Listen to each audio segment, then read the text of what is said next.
All right, everybody, it's the Arty 84 show live here from quarantine. I believe this is probably week 13, 14. I can't remember. I lost track of all these weeks. It is a balmy 90-something degrees up here in New England, and it's humid, and coronavirus still exists, and that's the deal here. As always, down below, we have Adam the Mallet. And, of course, Ryan Glover above him. And, Ryan, would you like to introduce our guest tonight? Of course. Tonight we have AJ Vassar. He's a successful entrepreneur who's the co-founder of cybertizel.com and is also a managing partner at Leverage Providers. He has a new book coming out called Root and Rise, The Scary Growth Process of Success. All right. Now you need to tell me what's it called? Cyber. So it was called Cybertizer. We actually had to finish that because people like, what site? They did exactly what you did. Yeah. Cyber. We were like, we were trying to be creative like Google, and it didn't work. For a minute there, my Terminator love prepped up. I thought you were going to say Cyberdyne, and I was going to be like, oh my god. This is going to be very futuristic. Man. So what is it? What exactly is it? So I do a couple of things. So number one, I have a marketing company where I do digital marketing, and then I have a speaker company. Okay. Where I teach people to become professional speakers and give them that experience and show them, basically how to use speaking and turn it into freedom, or online courses, coaching, like all that type of stuff. Now, you do most of this online, I'm assuming, since you are in the fine compounds of Central America? Oh, man, South America? I'm so locked down here. Yeah, so everything I do pretty much is online, but I do have an event where I bring people. I fly in speakers about 4 times a year, and we do a live international speaker showcase. Oh, cool. So, so that's pretty cool. It gives them an opportunity to become international speakers. And it's pretty dope. So you're down in Colombia. So what's the language barrier down there? I've never been down there. I obviously it's predominantly Spanish, but the English. Do you speak Spanish, or is there a pretty wide vast of people down there that speak English or can kind of, get by? No, I don't. My Spanish is horrible. Yeah. But I mean, we have all this technology, man. Google Translate. Oh yeah. So, I can get by. I've been here for 2 years, so it's getting better. But, if you were to come down here, you would probably think I was fluent just because I can keep up. Yeah. But I don't know half the stuff they're saying. I just figured out just like, oh, okay, I know that word and how to put it together. Just smiling, saying, Oh, yeah. Shaking You head, right? just figure stuff out. Like, you hear the same words over and over, and then you be like, okay, that's up, down, right, left. Yeah. Okay, cool. Yeah, I mean, it's basically, I guess you adapt to your environment, I guess, and you manage to get by. How did you settle down on Colombia, of all places? I mean, it's from what I've seen pictures, it looks beautiful. But did you find a lady? Did you go down there? Or was it something like that? Or was it just cheap to live? It was a crazy journey, man. I was I actually had never visited before, and I remember being 35 in corporate America, and I just hit 6 figures for the first time, and I was like, yo, when I got my paycheck, I was like, is this what 6 figures feel like? Damn. Like, this sucks. Like, yo, this ain't what I thought. And what'd you say? It was crazy because I was just like, for me, I started thinking my father died when I was young. He died when he was 49. Okay. And I was just like, yo, if you die at the same age that your dad died, you have 14 more years to live. Wow. And I was like, yo, what are you waiting for? Yeah. And I had never visited. I just loved, I typed in best weather on earth, and Medellin, Colombia was consistently in the top 10. So I was like, let me check it out. Wow, it's ballsy. Good for you, though, man. Glad it worked out for you. You just went down there, and you're like, yeah, I just want to live here. I'm just going to transfer everything down there, and this is when I'm going to call home. Hey, I love it. Damn. I'm glad I made the decision. I got a question. If you wanted to give one piece of advice to somebody who needs to do better in public speaking, like let's say they're just horrible at it, they clam up. If you could give one piece of advice to somebody in that position, what would it be? Stop focusing on you. You only clam up when you focus on yourself. Nice. I like that. I like that. That's it. That's it. I guess that makes sense. Think about it. Yeah, we're speaking now. None of us are clamming up because we're not thinking about ourselves. Yeah. You just Yeah, talk. we're just talking. Yeah. Yeah, that's what it is. Like, stop focusing on you. And I guess that applies too for multiple groups, whether you're talking to 10 people or talking to 1,000 people. I mean, if you keep on focus on what you're trying to get across, and as most of us have spoken in for a lot of groups, it's like you after a certain number of people and the size of the room, you kind of just everything kind of just blends out, and you really don't know, or you really have any conception of how many people are actually there. So I think that's the toughest part is for people to get over that like fear boundary. I think it's more of like the apprehensiveness to kind of clam up, like Adam was saying, and not be able to just like to open up and like flow like that. I think that's, I don't know, I feel like that's like 70% of the battle right there is just trying to get over that hump, and then the rest is kind of like just do your thing. I think my problem is like in this format where it's like we're on Zoom, where if I'm sitting next to Arty and I look at him, I can tell when someone's about to talk, but because it's like this, I don't have that visual cue. So I feel like we're constantly sometimes overlapping. Like he's talking, and then I think he's not talking, and then I talk, and then I hear him talk. And then it's like, it's the only thing that's driving me crazy about this format. It's like better when around people. In the old days, we used to hold up signs too, because no one would see us. So you'd be able to like write stuff down on a piece of paper and show it to the producer. And then obviously we don't have that, advancement in technology here, but we're adapting. How is the whole coronavirus thing going down in Colombia? I mean, I haven't heard. I don't know one way or another, right? Because everything seems to be a blur at this point. But have you guys been kind of being hit pretty hard with it? 'Cause I know Brazil was seeing some like large numbers and stuff, but yeah, Brazil was hit hard. In Colombia, we've been on lockdown since March 17th. Oh damn, okay. So they have really kept it, I mean, very, very low. I think in the city that I'm in, we have 4 million people. I think we only have 11 people that are hospitalized with coronavirus. Oh, wow. Now, there are areas where it's been hit harder. So like in Bogota, it's the capital of Colombia. They have more cases, but for the most part, they've done a great job of really keeping the numbers low. And because of that, I hate to say this for tourists, and with what's happening in the U.S., I don't think they're gonna open the country back up for people from the U.S. to come visit, because I don't know what's happening up there. Like, Florida is a mess right now. Yeah. Florida is just a complete mess. That's where everybody has to travel through to come here. Yeah. Yeah, exactly. It's like red zone. And there's no consistency up in the States now. Like every state's doing their own. Instead of there being one kind of universal system of everyone just abiding by this, stages, the every governor has their own kind of. So it's almost like 50 different nations all going at it right now with all different rules. I mean, we're in Massachusetts. You go up to New Hampshire, which right over the border. It's completely different. It's completely different. It's like going to another country these days. Yeah. That's the problem. All these smaller, countries that are like the size of states, essentially, right? They can easily just be like, "Hey, we're closing everything down," and that's what it is. It is what it is. But yeah, it's chaos up here. Florida's a mess. Texas is a mess. I was supposed to go down to Tennessee next week. I canceled that trip because that's going to be a mess. Yeah, it's not even worth it. It's just it's like going backwards. It's I don't know when it's going to be over. But what's lockdown like in Colombia? Is everything closed? Like, can you go to the grocery store? Can you go to, the doctor if you need to? Or is there all that stuff, like, kind of shut down and you're done?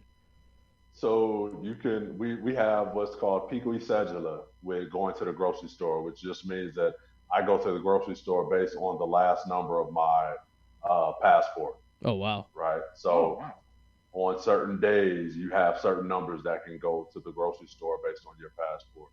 Damn. And that's how they track you. So they write the number down. If anything was to happen, they know where you've been. So it's not hard. It's boring. Yeah, I'm sure. I'd rather be bored in paradise than bored somewhere else. Yeah. Oh, that's good. Oh man, what do we do? You can't do anything, so you go sit on your deck of your porch and you go, sit underneath a palm tree and beautiful. You say it's consistently in the mid-70s all year round. I mean, you can't beat 75 degrees. The average temperature is 75 degrees. But it's room temperature. It's like you walk outside. It's perfect. You don't feel hot. You don't feel cold. You just feel relaxed. It's amazing. I love it. my mother asked me when am I coming back to the U.S. and I always tell her like the 32nd of February. What part of the states you from originally? So I'm originally from Illinois. Okay. And I was born and raised there, and then I've spent 8 years in Atlanta before I moved over to Columbia. Okay. So you're used to the hot being in Atlanta, at least, but I guess it would be more muggy and more humid, like it's more like Florida down in Columbia than anything else, right? So Columbia doesn't have humidity. doesn't really. Oh wow, that's the opposite I thought. Okay. Nope, Columbia doesn't have. I'm telling you, it's like when they call it perfect weather. Yeah. It's like perfect. The nickname of the city is the city of eternal spring. Oh wow. Because it feels like spring every day. Shouldn't tell too many people because I was thinking of an influx of people just moving down there and bringing their. Yeah, you don't want too many Americans. Don't worry, you all can't come down. That's true. We're stuck for a little while. Oh no, you all shut off for a long time, buddy. That's crazy. When was the last time you've been up here? I think the last time I came was for a speaking engagement in November. Okay, so a little over recently, about half a year ago. It's not too bad. Yeah. That's absolutely amazing. I knew a guy who took a job down in the Virgin Islands as a bar manager, and the process to get down there was, he had to call up a shipping container and get it delivered to his house, and they put everything into a shipping container, and then 2 to 3 weeks later, that shipping container finally makes it down to the islands, and because you can't drive. I mean, you technically could drive to Colombia, but I mean that would take you probably 2 weeks, and you'd be going through some dangerous parts of Mexico on the way there, and no one wants to do that shit. I'm gonna tell you something that's interesting. I met a girl down here from the U.S. Her and her boyfriend rode their bikes from Alabama to Medellin, Colombia. I swear. Damn. I was like, blew my mind. Like bicycles or like motorcycles? No, like bicycles. Oh, Jesus. I believe they told you that. I don't know if I believe they actually did. That is. How long did they say it took? I think she said it took over a month. Damn. Okay. That's cheap. They have to stay in hostels, probably. Yeah. Camping out and stuff, yeah. Yeah, really roughing it on that. And the funny part is, they broke up like 2 weeks after they got here. Really? It's a long ride back. No, you know what happened? They probably hated each other like more than like 70% through the journey. They hated each other, but they're like, you know what? We got to stick it out until we at least get there because we've been doing it this long, Yeah. I can only imagine the shit you run into. I mean, driving's one thing, but being, on a bike, I mean, you're going through villages and small towns and sketchy areas and vast emptiness for miles. Like, it's... Yeah, no, I wouldn't do it. No way. I wouldn't do it at all. Shit. Damn. No. I always thought it'd be cool to like go down to like Uruguay or Argentina in the tip, then drive all the way up to like Alaska or something like that. I mean, if you had nothing to do, like you had all the time in the world, you know what I mean? Just kind of drive. Yeah, you would need it. Yeah, but it's there's too many variables along the way like that could just. And someone, and for us, it's, for me at least, it's unknown. But, but sure, it's some areas are probably perfectly fine. But you get stories and stuff, next thing you know, you're somewhere in Central America and they steal your RV. And then you're sitting there all by yourself and then you have to bicycle back to the States, It's like... I knew this guy, I was in the military with, and he actually spent his senior year of high school in prison. In Mexico. Jesus. So he spent his whole senior year. Wow. He was there, he went to Tijuana and he got arrested. So he got into the jail in Mexico. And what happened is they would move him around to different jails. So the State Department couldn't find him. It took him a year before they found him. Oh, that's fucked. fucked. Senior year of high school. That's not cool at all. Damn. Yeah. That's a story. And what did he get busted for? Was it anything major, or was it a small little petty crime that? It was some drinking. He was just drunk, in Tijuana and stuff. Everything. It was nothing serious and stuff. But they just kept moving him around and stuff. Everything. So the State Department was coming to find him and stuff. Everything. Wow. That's some fucked up shit right there. That is. That's really bad. Do people get drunk in Tijuana? You're not supposed to, I guess. Of course. Cheap meds, right. cheap drugs, and hookers. It's a walking distance from San Diego. It's there. I believe it says that on the sign when you cross over. Wow. Just don't get caught, right? Right. I never been, but it's on the bucket list. No, but I probably should probably shouldn't go with my track record. I could get myself in some trouble down there, I'm assuming. Yeah, don't be in jail for a year. That wouldn't be good. No.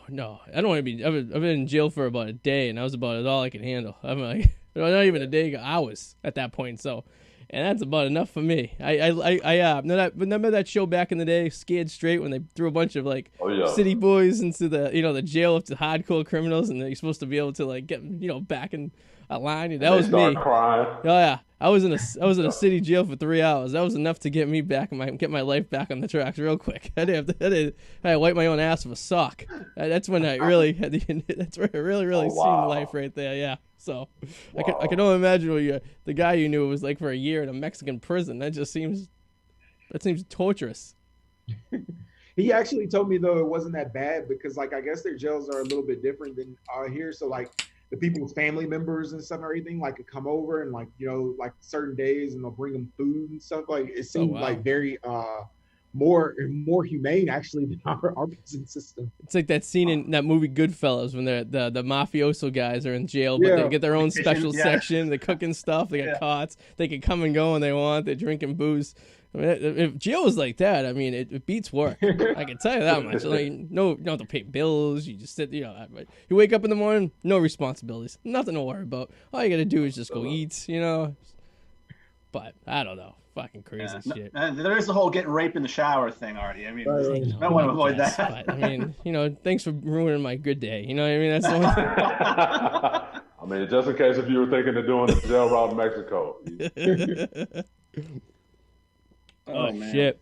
So, lots been going on. I don't know how things down in Colombia with the sports. I'm assuming it's all shut down because soccer's probably not going on down there or whatever. But up here, there's a light at the end of the tunnel, if you will. At least for baseball, at least. Baseball's coming back. Baseball today, games, right? Yeah. So baseball today or yesterday basically said, "Screw the players' union. We're gonna have a season anyways."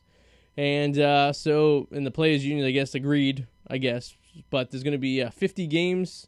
They're only playing their division. Is it 60? Maybe it's 60. Yeah, 60. 60. Yeah. They play 40 against their division rivals, and then they play the other, 20 games against the National League division that's they're in. So in Sox case, to be playing the National League East. I didn't read the details, but are they playing in designated areas or are they actually playing in their home stadiums? I think they're playing in their home stadiums. Okay. I think this is great, though, because at 60 games, unless you're the Baltimore Orioles, every team has a chance. Oh, big time. Like, any team can get hot for 60 games, for a total of 60 games, almost. Absolutely. Absolutely. In fact, that the Red Sox, who didn't seem to have a chance going into a 162-game season, has a pretty damn good chance of going into a 60-game season. So, yeah, I don't know what their pitching staff looks like, though. I think it's still in shambles. But 60 games, maybe they can hold it together. You can you can run every pitcher to the ground. Yeah. But so on the contrary, the NBA was one of the first teams to establish practices and stuff. Now it looks like that season's going to be destroyed. What do you guys think about that? Like, with Kyrie Irving at the head of the of taking down the NBA. What do you think about that? Like, that seems a little crazy at this point. Oh man, Kyrie Irving is like he's one of those people that thinks he's a leader, but he's like he talks, but he doesn't really. I'm not even sure if the players just kind of humor him or respect him. Like, he perks up. And he says all these things, but it's like he doesn't want to be a leader. Like, look how he is on the court. Like, he talks the talk, but then when it comes to actually leading, he never really does anything, and then he bitches and moans. It's kind of how he is. I don't know, I'd be excited to go to the Disney bubble. It sounds really exciting to me. It's every 7-year-old's dream, going to the Disney bubble. You can't leave Disney. You're stuck in Disney for 3 weeks. 3 months. Excellent to me, man. And your family can come later on. It seems like a really great thing. So conceptual, it sounds like a great idea. I mean, it makes sense. I think their big beef was the staff wasn't isolated as well, so they could come and bring stuff in, I guess. And the coronavirus. Yeah, it's I don't know. I don't know what they're gonna do because players are gonna get it. Like, it's just gonna happen. They've what are you already, gonna do? they've already Like, gotten shut it. the whole- I mean, there's players, Yeah. you know, so it's. But like, just because you catch the coronavirus doesn't mean that it's going to be lethal to you. It just No. seems True. like people who have like a poor immune system, or if you're old, like you're going to be more risk of dying. I don't think like Kyrie Irving has to worry about like, you know, dying from the coronavirus. Yeah, no, but it's not that. But it's like these facilities just shut down automatically once somebody gets it, whether it hurts them or not. So what's going to happen to these teams? Like, if a player gets it, as a team just not going to play because now all of them have to get like what? Well, You're going to have all your bench, but like, what is going to? I don't. It's just going to be weird. I We'll don't. find It's going to out. happen. So. No.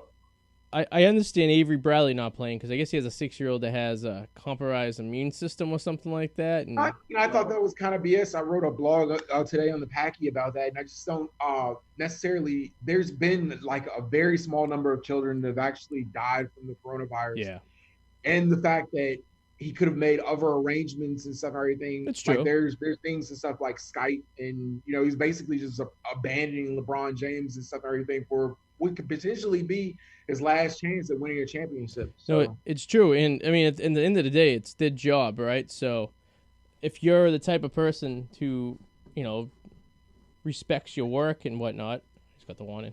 I mean, at the end of the day, you have it's your job, right? So you're the small percenters of people that make, you know, lots of money as professional players, right? Millions, tens of millions of dollars. So you can afford not to play the season. But what about the guys who basically are making bare minimum, which is still a lot of money considering the fact of what most people make. But obviously their lifestyle and the standard of living is a lot higher than regular people as well. So in retrospect, it's the same comparison of a regular guy just losing his job but basically just not showing up to work, which I feel like it's a little, and it's a team effort as well. So you're not just not showing up to your job. You're not. It's not like your work is going to be hurting. You're hurting the whole concentration of the team. And like you said of Avery Bradley, it's definitely a big piece right there. He's the starting point guard, and like I also point out the fact that he becomes an unrestricted free agent, and how coincidental, that he's already received his guaranteed like $9 million contract. And so he decides to forfeit the rest of the season. So, I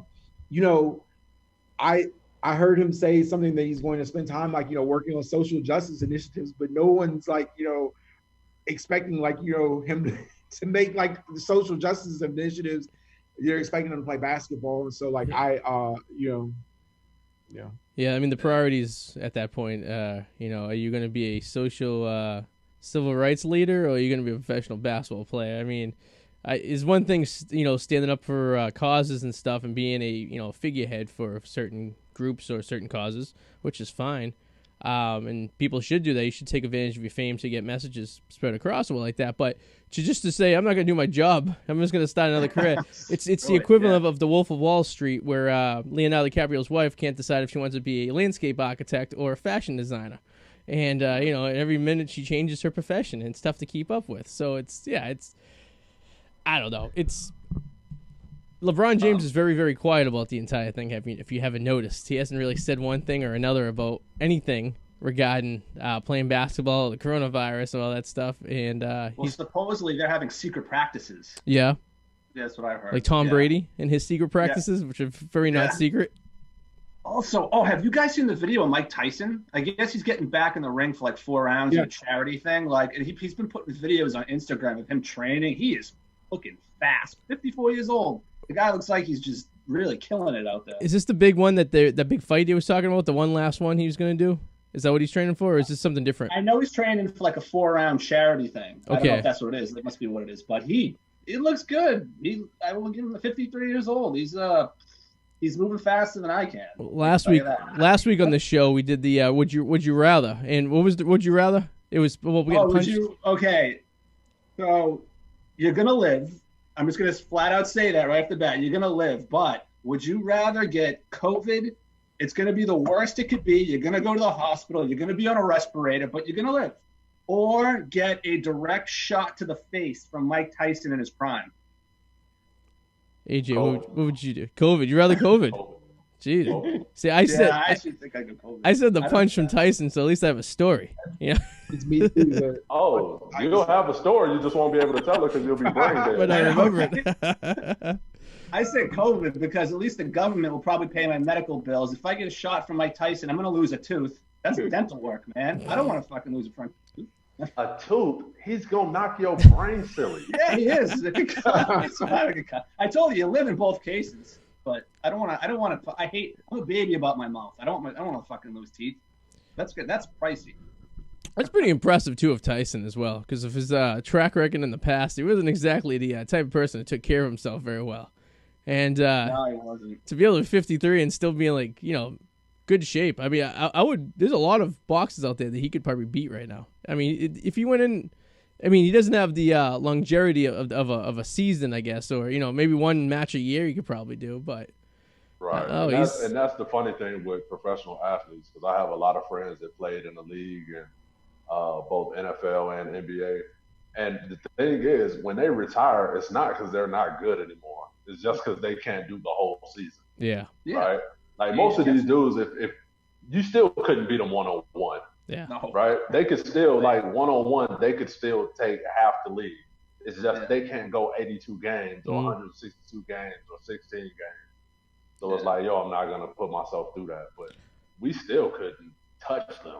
No, that's the thing, too. A lot of these professional athletes, I mean, what's the average length of an NFL player? A year and a half, 2 years, right? 2 years. And you get Tom Brady, 20 years, right? I don't know how the fuck he does it. And he's 43 years old, and he's going to attempt to another season, his 21st season. And Discipline. It's even nuts. more impressive than him, though, is Frank Gore, a running back. Yeah. I mean, obviously Frank Gore isn't like all-star caliber, but he's decent running back, and he's, how old is he now? For a running back, he might as well be freaking 80, but he's still Frank Gore. People underestimate Frank Gore. He is.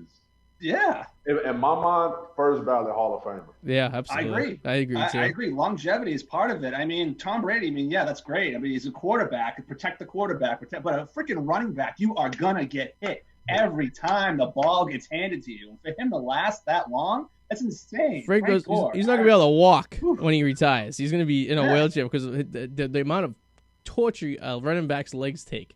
It's unbelievable. It's their knees, their thighs, their ankles, everything. Their whole lower body is just getting beat to shit. Not to mention the blows to the head can't be very good to your mental health for the long run. You know what I mean? So, I do worry about the blows to the head, but a lot of these guys like Tom Brady, to me, it's not what you do on the field; it's what you do off the field that determines your career. Yep. And Tom Brady's diet, if you look at what he eats, it's phenomenal. Like people have no idea how disciplined Tom Brady is.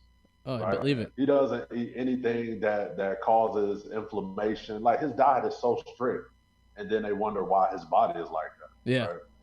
But you get people that come into the league and they're like, "Oh, I have money, so now I'm going to eat whatever I want," and they're out the league into you. The perfect example of that is who's the third baseman the Red Sox got from San Francisco a few years back that we ended up to have to trade him back, and I think he played his last season in San Francisco. The Panda. Yes. What's his name? I forget his name, but yeah, occasionally you get these weird freaks of nature that you don't understand how they made it that long. Like who's that pitcher? Played with the Mets. I think he's still going. He's in his 40s. That Hispanic. It's kind of heavy set. He's I Bartolo know what Colon. you're talking about. Bartolo Colon. 20 years or so. Hell? Yeah. He's about 300 pounds. It's like the equivalent of that friend you have whose grandmother smoked since she was 10 and lived to be 90. It's like, how the hell did you do that? It's true. It's unbelievable. It's some people just have the natural chemical makeup of their bodies. They're able to, do crazy things, and there's other people that, they get a paper cut and they could die. So, all right, guys, we have less than a minute left before we have to go to the break. When we get back, AJ, I want to talk about your book that's coming out. Yeah, we need a book. And all that good stuff. And so, guys watching on Facebook, we're going to disappear for about 20 seconds. You guys, you have the link.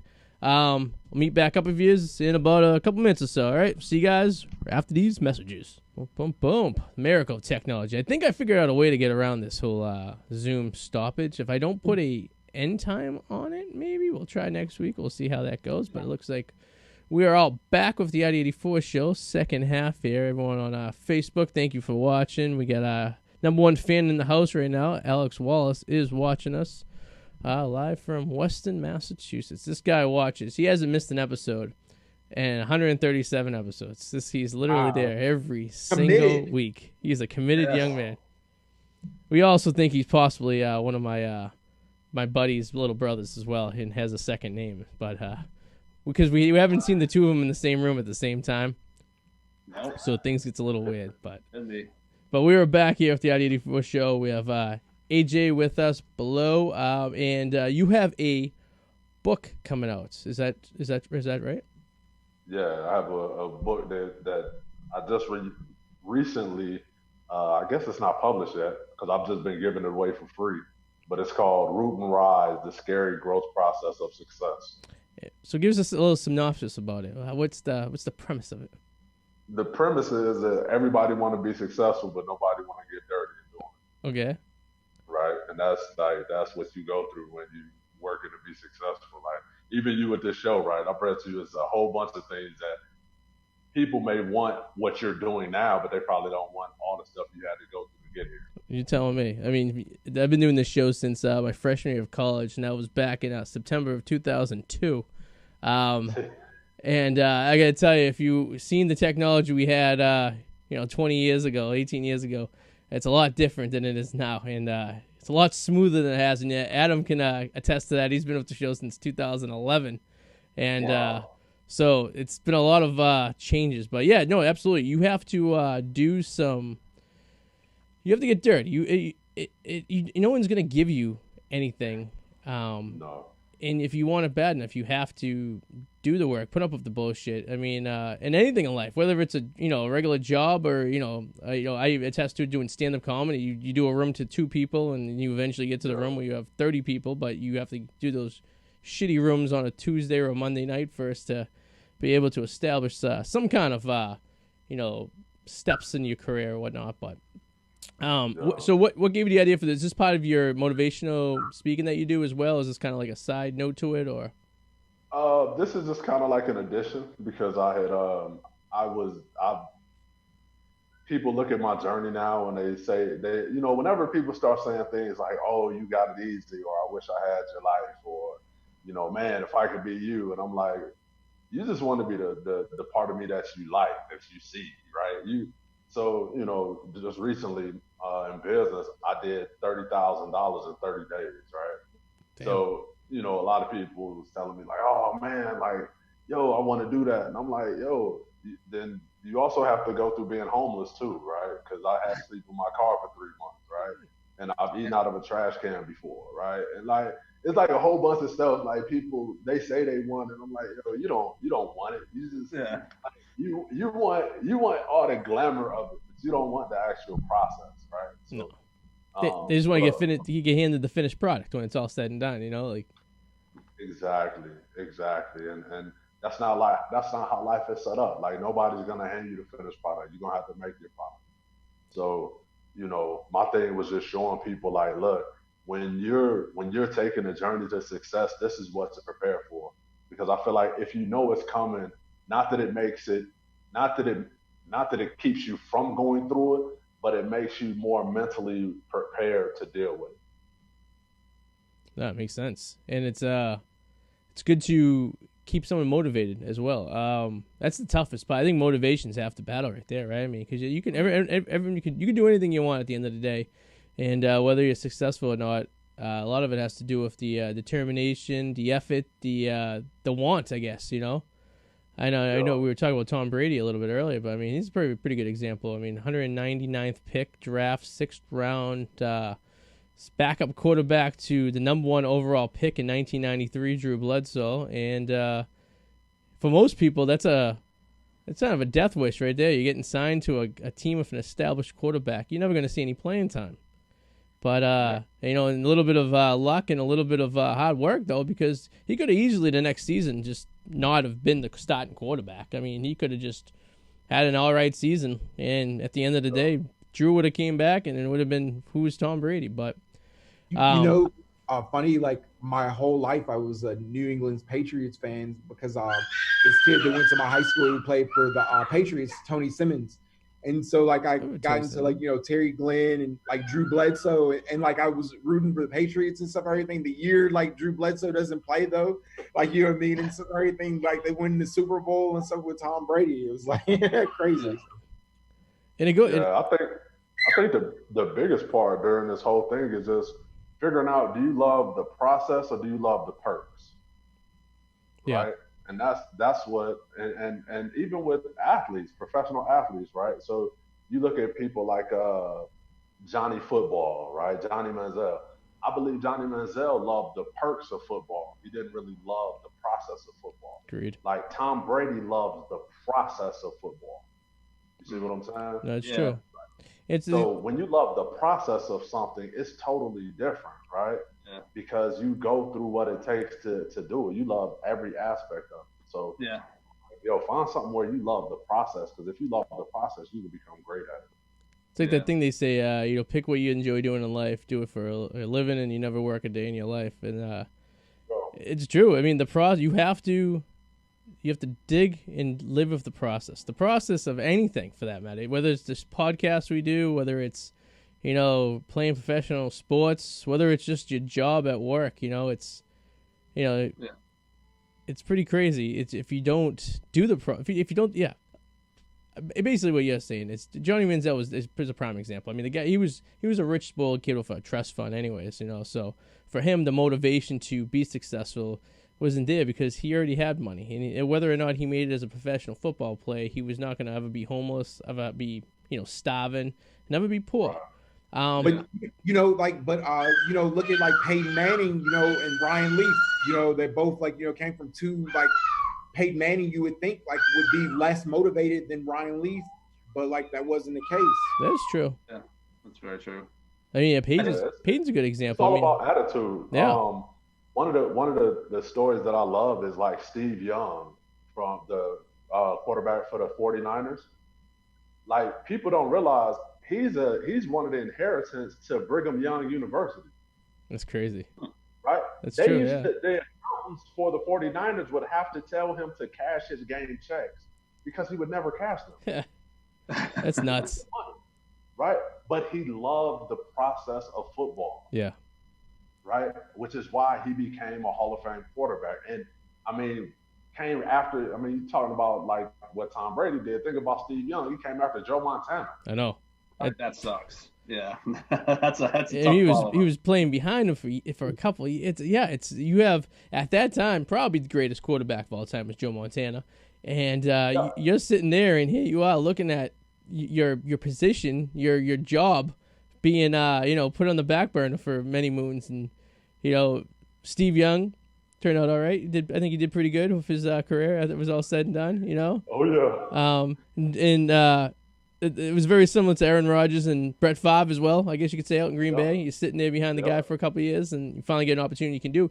But that is a very small percentage of quarterbacks in the NFL, in any league for that matter, even in college, because most of the people who are backing up the star, right, are never going to ever make it. They're gonna be thrown out in the wash. I mean, the Patriots have seen multiple backup quarterbacks over the years. Some more successful, like Matt Castle or Jimmy G, and then some not so well, like Adam's brother, Ryan Mallett, who just. I think it was you, Arty, that said, you said this. You don't want to be the next guy. You want to be the guy after the guy. Yes. Because and it's true. It's like I feel bad for whatever quarterback is after Tom Brady because he's like a once in a generation quarterback. Even if you are a decent quarterback, people are still gonna freaking scold you because it's just impossible to live up to that, right? Regardless, even if you're okay, you're still going to be good, but it doesn't matter because the people, the general public is going to look at you like you suck. but that's the thing. That's the thing and I think that's what too many people get caught up in, right? Because every day, the only thing that you should ask yourself was I better than I was yesterday? Yes, that's true. Right? But so if you get caught up in what everybody is saying, then you are going to fall off, right? Yeah. But if you just, number one, you got to love the process, right? Most of these guys, they don't like, honestly, I played football. I played at D1. I have friends. When you get to the league, most of them guys don't want to do it anymore. Yo, it's a mental brain.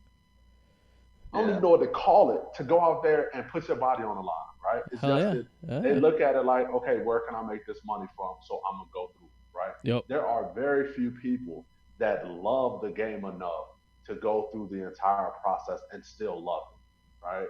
Most of them, it's a chore now. Oh yeah. It's a chore. That's why they can walk off the field in the middle of halftime, and they're like, "Yo, I'm done." Yeah. Yeah. Right. Yeah, I'm done. It's definitely a trying situation. I mean, yeah, and a lot of these, and it could be motivation, can be anything, right? The love of the game, the ability to be successful. I mean, a majority of NFL players, a lot of them come from poorer families, poorer situations and stuff, and to be able to have an opportunity to make 6+ figures is a huge deal for their families and stuff. So a lot of that's a motivation for them. Tom Brady necessarily didn't need the money, right? I mean, he came from a reasonable family. He probably would have been fine as selling cars. He could have done anything, and he probably would have been pretty well at it. But his motivation was a little bit different.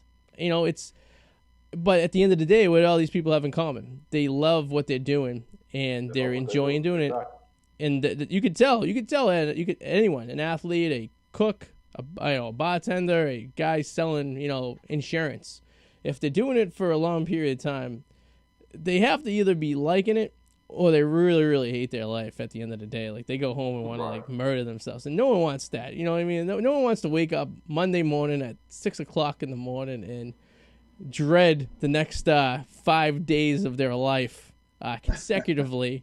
And I've worked at jobs, trust me, we probably all been there. We all worked at a job that we dreaded that Monday morning alarm, and we had to push through the week. And when Friday came, it was a breath of fresh air. And then Sunday night was all of a sudden, all of it started decompressing again, and I've left jobs that made more money than other jobs just to be a little more mind and happy and have my life be a little more less stressful. Peace of mind is important. It's priceless. You can't put a dollar amount on having the ability to not be overwhelmed, obsessed, and undermined for the most part. It just you can't value that shit. It doesn't work. When you find that ability to do something like that, you got to hold on to it. Whether you're playing football, or whether you're sweeping floors at a school. It's shit like that. It's like it's a tough part. It's I feel like most people hate their jobs, and you probably come across that motivating people and talking to them that a lot of people don't like what they're doing, and you probably tell them, well, what do you want to do, right? What do you enjoy doing, and how do you become successful at that? And like you said, hard work, get your hands dirty. Sometimes taking a giant step back, right? I mean, you have to sometimes start in the basement. Step back. Yeah. I took a giant. When I left corporate America, I went from making a total with everything I was doing. I was making over 100,000. I think I made less than 25,000 the next year. Damn. You see what I'm saying? But I was free. Yeah. Right. I was free, so it was like, all right. And this is the thing. This is what I want people to realize all the time. Whatever people are paying you, right? It doesn't matter what amounts you're getting paid. Multiply that number by 1.5, because that's actually how much you're costing the organization. Okay. Right. So I think when I was at the last time I checked, I was at 90, so I was costing them 120. Right. So at the end of the day, I know I'm at least worth 120,000. It's true. Yeah. You see what I'm saying? That's one way to look at it, right? Yeah. Yeah. So I know I'm at least worth 120,000. So let's go bet on myself. There you go. There's some professional athletes that aren't worth that much. I mean, their contracts aren't saying that. So yeah. I mean, so at the end of the day, yeah. Why the hell not? And you only live once. You're only on this planet for so long, and I mean, we all come across this. I mean, I'm about to turn 36, and you sit there and you look back and like, all right, what have I done in the last year, and what have I done collectively during my lifespan on this planet so far? And is it what I want to be doing? Because how many guys you talk to who been working the same crappy job till they were like 50, 60 years old, retire, and hated it, right? They clocked in every Monday, clocked out every Friday, just took a paycheck home. And if you ask them at any given time during this process, they would say I'm providing for my family, which, which is great. That's great. You're doing it. I mean, you got to do what you got to do. But the small percentage of those people don't realize that you could still do something you enjoy doing and still provide for your family.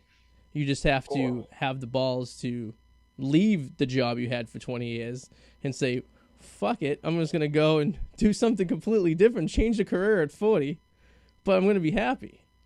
That's tough, but yeah, I mean, anybody can, but it's easier said than done, I think, in some situations. But yeah, you know what? And I think it's all perspective, right? Because think about, so for me, I look at it like this: if I know I'm going to lose a job and get fired, then I want to be in control of it, mm-hmm. right? True. So when in my situation, if money is ever low, I know why it's low. Right? That's true. Right? I'm not. So think about all the people that, I mean, I have a ton of friends now that were laid off because of COVID-19, right? Yo, that to me, that's the worst place to be in, because at the end of the day, the corporations are going to take care of themselves and they're going to take care of their families. And at the end of the day, you find out how little your family actually means to them. It's true. Yeah. Right. So if you're not going to care about my family, at the end of the day, then I want to be in a position where I can. Absolutely. And I've left jobs in the past where your employees don't have you back, which I think is a big thing. I think if you don't have a boss that has your back in situations and, falls to the knees of a client just to save face or to, save a few extra bucks, when he knows damn right you were right the whole entire time, but they throw you under the bus. Getting thrown under the bus for me is one of the biggest disrespectful things any employee could do to an employee. In my perspective, in my eyes, even if your employee was dead wrong, you never throw them out there in front of a client and hang them to die, right? Because you're going to lose your respect immediately from the employee that you have there. And for that day on, from that time on, they're never going to be the same. And that's probably one of the worst things you could have, is an unproductive employee that doesn't give a fuck. If the place burns down, if they're going to cost the company $100,000, an unhappy employee is probably the most dangerous thing to have as any corporation for that matter, because they don't give a fuck. And, from their perspective is if they got canned or fired or whatever like that, they don't really care. But in the process, it's going to take 6 to 9 months of destruction they're going to be carrying over the time. So you're just causing more damage to the company. So, yes, sir. So for any notes out there to any employers who have staff, treat your staff well and take care of them, and especially times like this when you can just go and be like, I'm laying you off, and fuck your families, call the government and see what they can do for you. Well, that's not the proper way of doing it. There's ways and companies have done it and have shown it, that there's ways to reconstruct and take a little less for themselves and divvy it out to the people who need it, just to keep their staff in line, because a happy employee is a very productive employee and a very dedicated and genuine employee as well. So I mean, those COVID-19 benefits too, they expire at the end of July. So that's like a lifeline right now for quite a few people. So who knows? Yeah, it's tough. It's very, very, very. My thing is, I wanted to be my own stimulus package. There you go. That would be great. That was my attitude. I can be my own stimulus package, right? So, and I just bet on myself. And even when I was in corporate America, though, I went from making, because when I started with the company I was with, they brought me in at entry level. Okay. I went from $31,200 a year to $90,000 in 13 months, right? And the way I did it was I thought like the owner. I acted like the owner, right? So this is what employees have to realize. Your favorite day of the month, which is typically payday, is the owner's worst day of the month. It's true. Right?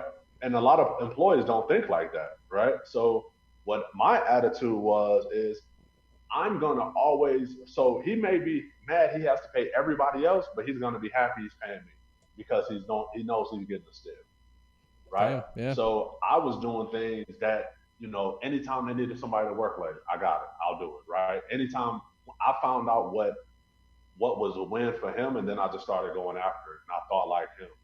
Because of that, I mean, you stand out because you're doing stuff nobody else doing. Because most people have the attitude, they don't pay me enough for this. Oh yeah, absolutely. And I had the attitude, they will eventually. Yeah. A lot of people don't think that way, though. A majority of people don't think that way, and especially, I don't know if you've dealt with this. I've dealt with kids straight out of college who think they should be given, the half 50 grand kids a year, out of right? college feel like they should start off at 90,000 a year. Like, yeah, the hell with them. Unbelievable. Right. The idea of telling them they have to go and empty garbages in an office as an intern just to kind of earn their stripes a little bit and to kind of earn respect and to get to know the system, to them it's appalling. It's almost like you insulted their family when or you have them change the paper in the printer, or you have them do minute tasks around the office. They just think they should be given the corner office and the CEO position right out of college because they know everything, right? I mean, they went to college, so. Of course, in theory, they know. What don't they know? Exactly. They learned it all in a book, and it was on the internet. So my professor told me. That's right. It must be true. I love these people now that are coming out of college with entrepreneurship degrees. Oh yeah, that's crazy. It's Oh, I love that. I love that. There's nothing more annoying than a student that just regurgitates something that they heard from their professor, but hasn't been anywhere in life.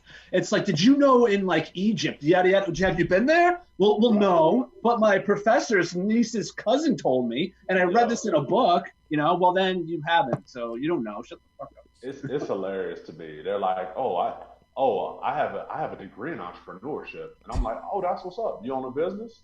Oh no, but I know what it takes. Oh, okay, cool. Holla at me when you have to decide, are you going to pay your light bill at home or your light bill at your office, right? Then you run a business, right? If you ain't never experienced that, shut up. You know what I'm saying?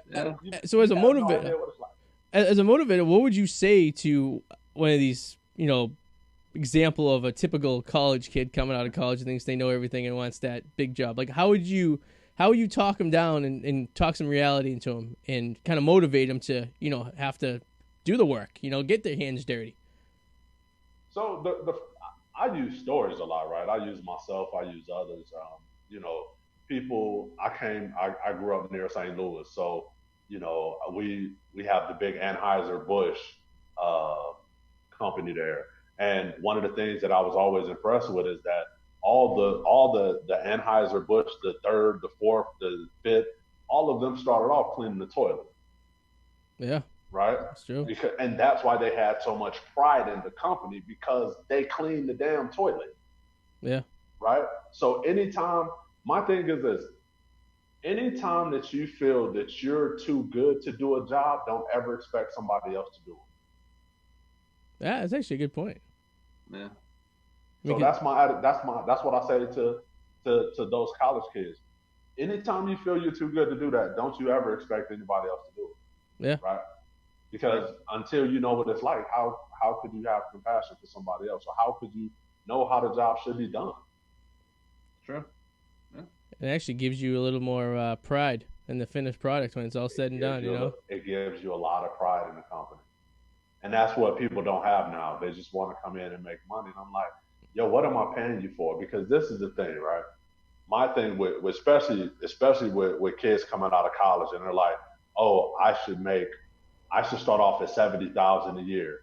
And I'm like, oh, perfect. Show me how you're gonna make the company $350. Yeah. Because that's the only way we can justify paying you $75. Yeah. Is if you make us $350, right? So how are you gonna do that? I'll wait. Yeah. Okay, shut the hell up. That's a good point. That's actually a great thing to say. That's actually a great example. Yeah, I never really thought about that. Yeah, show me why you're worth that amount of money. And very few that can show you how they're going to make you that money. And I'm sure Exactly. I'm sure if someone came up to you and had this fucking plan that blew you away, you'd probably be like, damn, all right, let's give it a little shot. Let's see how it's going. Oh, no. You know what I would say? Yeah. Show me. Show me. Okay, yeah. Because so this is the thing. I love when people say, oh, all it takes to be a millionaire is to sell, 1,000 people on $1,000 product. I'm like, okay, sell 10. Right? Because saying stuff like that sounds easy. Yeah. Right?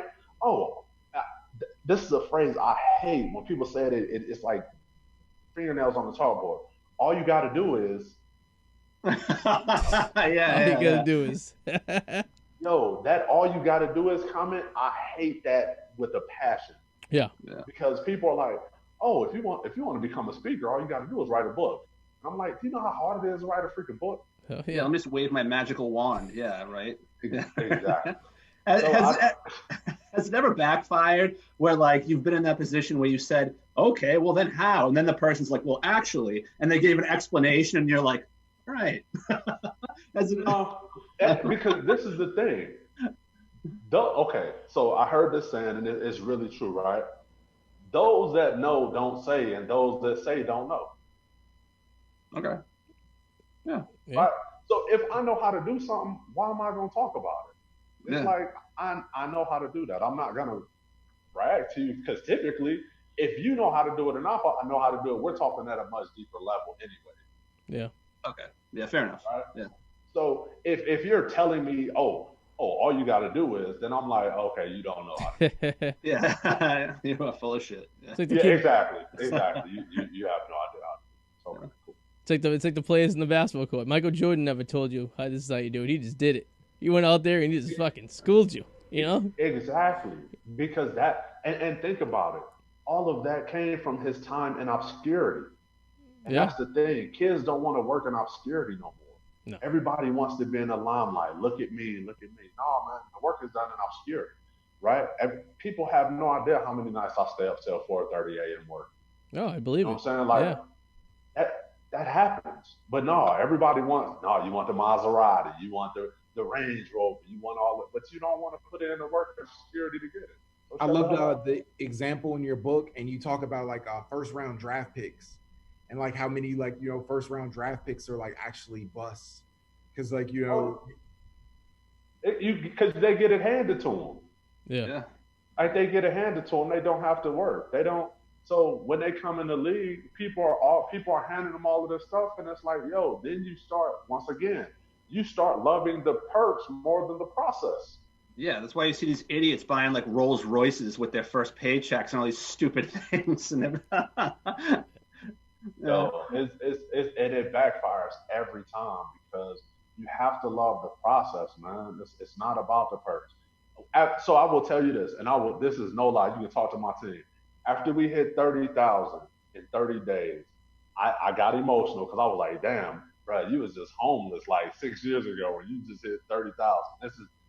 And that 30,000, that was more than I made in 2013 and 2014 combined. Damn. Wow. Okay, so I got emotional, right? I celebrated with my team. I was back to work in 1 hour. Oh yeah, you gotta keep on going. You get keep on plowing forward. I would be the same exact way. It's you get off on the motivate, you get off on the process, you get off on the goals that you're hitting, and you just want more. It's kind of like an adrenaline rush. You just want to keep on pushing, see how far you can get things going, and it's fun, right? It becomes like kind of like a game, and it's like, all right, let's see how far I can do it today, and and if you're having a good time, your team's motivated. They're having a good time. Everyone's working. All the gears are turning. Everyone's forward focused. That sounds like a successful business to me, right there. That's how I think every person who runs a business wants to do it. It's love. So big shout out to the Unleash You Now family because we rock together. Awesome. All right, guys. Well, we are approaching the 1 hour mark here. AJ Vassar is our guest tonight. Please tell us how people can reach out to you, contact you. What your website, anything of that nature? So all my stuff is AJ Vassar. Reach out to me on Facebook, Instagram. Everything is AJ Vassar. AJ, V as in Victor, ASSAR. I'm not too big. I do say what's up to people. I believe in relationships. So yeah, reach out to me. Holla at me. Talk to me. Cool. I think a lot of kids out of college should be contacting you, or they should have someone who knows them. They should be shooting you some messages, and you should be scaring them straight. Tell them contact me. I'll do everything I can. There you go. Cool. Ryan, what are you plugging this week, my friend? Oh, definitely. I just did a post about his book. I read it. It was incredible. And it's up on the Packy and stuff, everything. I encourage everybody to check it out. And as soon as he gives me the Amazon link, I'll add that into the article as well. So hell yeah. Yo, tell him just reach out to me. I'll give it to him for free. Like I like this book ain't even about money. It's just about getting people the information. Like, hit me up, I'll send it to you for free. Yeah, it's a real incredible read and stuff. I really enjoyed it and stuff. He's very vulnerable, and he's gives some really great advice that you can start applying to your life right now. So awesome. Adam, what we get plugging this week for you, my friend? You can just check out my movie discussion channel on YouTube, as always, the Whirlwind Potato. Hitting a bit of a hiatus for a little while, getting some writing done. Plus, I'm just tied up with a bunch of other shit going on in my life. So, but yeah, always working. That's life. Yeah. And of course, you can get this show on iTunes, Spotify, Podbean, YouTube, Facebook, thepacky.com, of course, where Adam and Ryan and I all write on. And again, AJ, thank you very much for taking an hour out of paradise down there in Colombia and joining us tonight. It was very awesome talking to you. We learned a lot from you. So nice meeting you, AJ. And yeah, definitely, man. Great talking to all of you. I appreciate Ron for having me on. No problem, man. For everyone else there watching, thanks for watching, and we'll see you guys next week. Thanks, guys. Have a good one. Definitely, you too. Good seeing you, Ryan. See you later. You, Adam. Peace, AJ.